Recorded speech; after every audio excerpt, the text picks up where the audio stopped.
Loti Kiowa, daughter of a Laguna Pueblo chief, was photographed around 1905.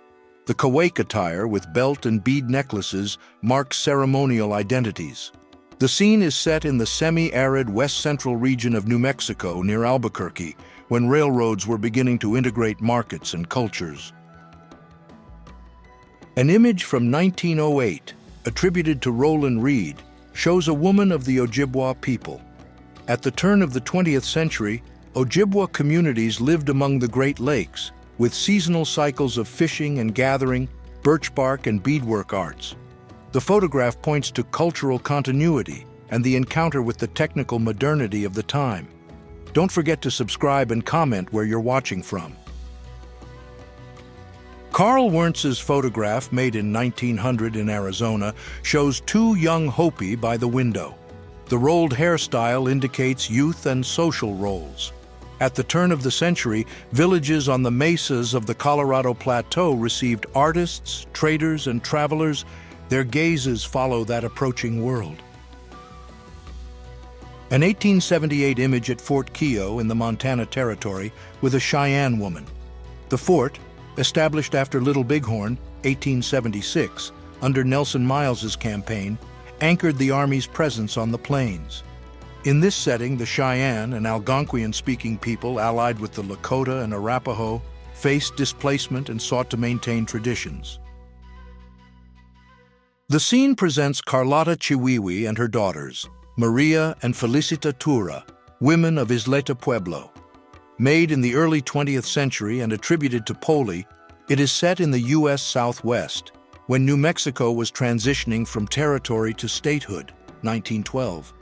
The framing highlights kinship and female presence in Kiowa community life. Image of young Hopi from Sikomovi on First Mesa, Arizona, made by Frederick Monson in the first decades of the 20th century. The girls wear ceremonial attire, tied to the agricultural cycle and village celebrations. The scene is set in a period of change in the Southwest, evidencing cultural continuities. A scene from 1895 shows a young woman of Taos Pueblo in present-day New Mexico.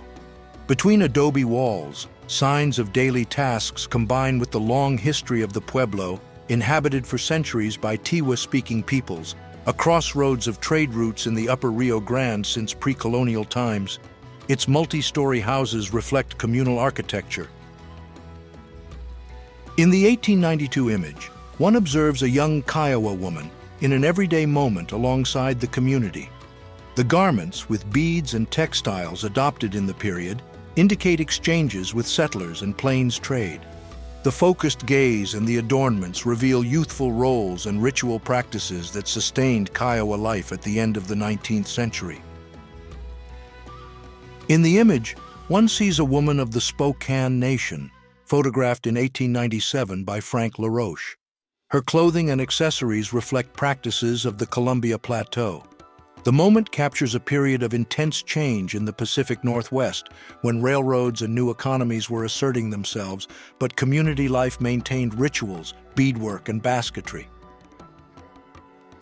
A photograph from 1904 in present-day New Mexico shows the Corn Maiden, a mythic figure among the Pueblo peoples. At the turn of the 20th century, the scene underscores the centrality of corn, daily food, guide to the agricultural calendar, and ritual offering. The image illuminates ties between myths, labor, and community life in the Southwest. In 1900, Carl Everton Moon began a photographic project visiting Native American communities in their homelands. He sought to preserve ways of life, rituals, landscapes, and histories at the turn of the 20th century, when westward expansion and new frontiers were rapidly altering the daily lives of these peoples. A woman of the Taos Pueblo people, photographed in the 1880s in the territory of New Mexico. The scene allows us to observe dark wool clothing, a shawl over the shoulders, turquoise necklaces, and traditional hairstyle. In the background, adobe houses indicate the communal role. The expression suggests a daily life marked by rituals, trade, and agricultural seasonality. In the 1880s, Marcia Pascal stood out as a woman of Cherokee descent, daughter of George Pascal, an officer in the U.S. Army. Her trajectory crosses the post-Civil War phase, when westward expansion, railroads, and new legal frontiers were altering life in the Indian Territory and in mixed communities. In 1894, a Kiowa woman from the Southern Plains lives in what was then the Indian Territory, today Oklahoma. After the Plains Wars and the imposition of boundaries, her community faces economic and spiritual changes that strain ceremonies, language, and family roles previously reinforced by regional alliances. Year 1900, United States. A young indigenous woman appears in ceremonial dress of her nation. This scene is set at the turn of the 20th century, when native communities faced territorial losses and redefinitions of autonomy. The clothing and adornments affirm collective bonds and cultural continuity in the face of rapid transformations. A photograph from 1899 made by Frank Reinhardt presents Hattie Tom, an Apache woman.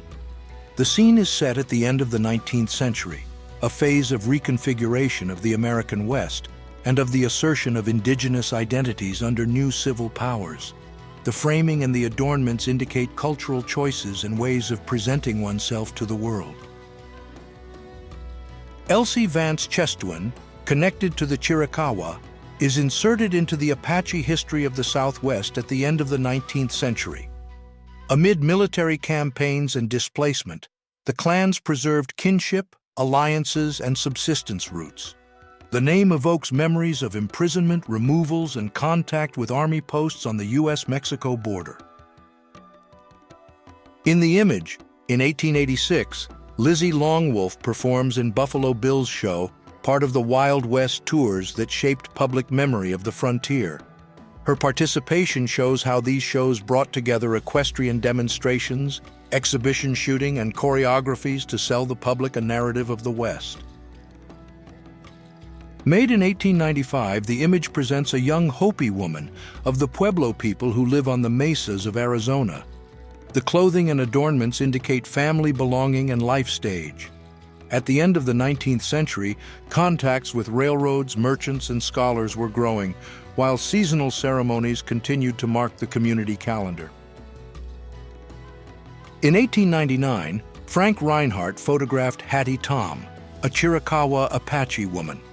The image, made in the context of the fin de siècle ethnographic interest, allows one to observe adornments, hairstyle, and textiles that reveal the group's techniques and identities. Her serene posture echoes memories of displacement and alliances after the Apache Wars. The 1886 image shows Isabel Perico Njadi, a Chiricahua Apache woman held as a prisoner of war. The setting evokes the end of the campaigns in the U.S. Southwest, when the capture of Apache groups accompanied the surrender of Geronimo. Her presence underscores the effects of military advance and territorial occupation on indigenous peoples. Dated around 1900, the image shows Alice, possibly connected to the Cayuse, Walla Walla, or Umatilla peoples of the Columbia Plateau. Facial features, attire, and adornments suggest cultural affiliation. The period was marked by treaties, displacement, and territorial reconfigurations in the Pacific Northwest. Dated 1885, the image shows a young Comanche woman. Her hairstyle, the beads, and the textile indicate craft practices and commercial contact in the southern Great Plains. The period follows the decline of the bison and settlement in bounded territories, a context that altered mobility, clothing, and modes of subsistence. Dated 1900, the image shows a young Hopi woman on her wedding day. The setting underscores rites that joined families and clans in the villages of the Arizona Plateau. The woven garments and shell and turquoise adornments express inherited crafts, while the hairstyle and the textiles offered mark the passage into adulthood and the continuity of the community. In the 1886 image, Julie Nelson is glimpsed dressed according to the social codes of the late 19th century. The attire, hair arrangement, and posture reflect expectations of respectability amid urbanization and industrial expansion. The look and the pose suggest control and self-awareness before the camera of the period. In 1895, George A. Addison paints Amy and Carrie Kiowa, placing two figures on Kiowa Island off the coast of South Carolina. In the post-Reconstruction era, when barrier islands connected fishing and cotton, the scene highlights clothing, posture, and objects, linking local lives to tides and coastal commerce, in an attentive look at materiality and environment. In the 1880s, young Comanche women stood out as central agents of collective life, responsible for preparing food, setting up and leading camps, working leather and managing exchanges. They sustained mobile economic networks tied to buffalo hunting and regional trade. They transmitted languages, songs, and rituals, articulating kinship and alliances. Their actions shaped cultural continuities in a period of rapid change on the plains.